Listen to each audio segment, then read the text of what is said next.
சத்தம் போட்டு சொல்லுங்க. ஒரு ஆள் டப்பிங் பேசுறேன் இங்க வீடியோல விளங்காது.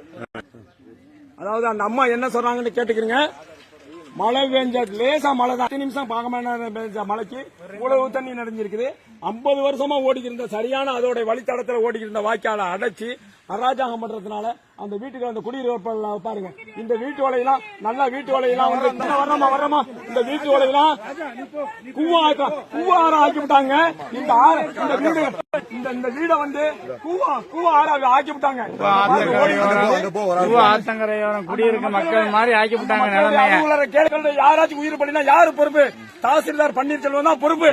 யாராச்சும் அந்த போய் யாராச்சும் விழுந்து செத்தாங்கன்னா தாசில்தார் பன்னீர்செல்வம் தான் பொறுப்புங்கிறத நாங்க மக்களுக்கு சொல்றோம். மக்களே வந்து கேளுங்க, எங்களுக்கு நியாயம் பெற்று தாங்க. நாங்க தனித்து நிக்கிறோம், எல்லாருமே எங்களுக்கு நியாயம் வந்து கேளுங்க. இங்க பாருங்க தண்ணியா இதனால கொசுகள் ஏற்பட்டு அவங்களுக்கு பலவிதமான வாய்ப்புகள் இருக்கு. இன்னைக்கு ஓடலாம் நாங்க செத்துருவோங்கிறாங்க, வீட்டுக்குள்ள பூந்துருவோங்கிறாங்க, இன்னைக்கு ஓடலாம் செத்துருவோங்கிறாங்க.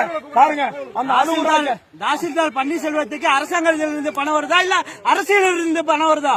மணல் மாஃபியாட்டேருந்து அவருக்கு பணம் வருது. இங்க பாருங்க இந்த மக்களை சாதாரண சிறுபான்மை இன மக்களை சிறுபான்மை பாதுகாப்பு அரசு இந்த அரசுக்கு கெட்ட பேர் ஏற்படுத்திருக்காங்க. தாசில்தார் பன்னீர்செல்வம், RSS தாசில்தார் பன்னீர்செல்வம் இதை அடைச்சிருக்கிறாங்க.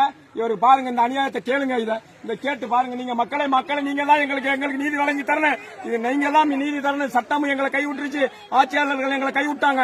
சட்டத்தை சொல்லி எங்களை வந்து தடுக்கிறாங்க ஆட்சியாளர்கள். பாருங்க இந்த மக்களை பாருங்க, இந்த மக்களை பாருங்க. எங்களுக்கு நீதி கிடைக்கணும், நீதி வாங்கிட்டாங்க, நீதி வாங்கிட்டாங்க. அவங்க அழுகுறாங்க.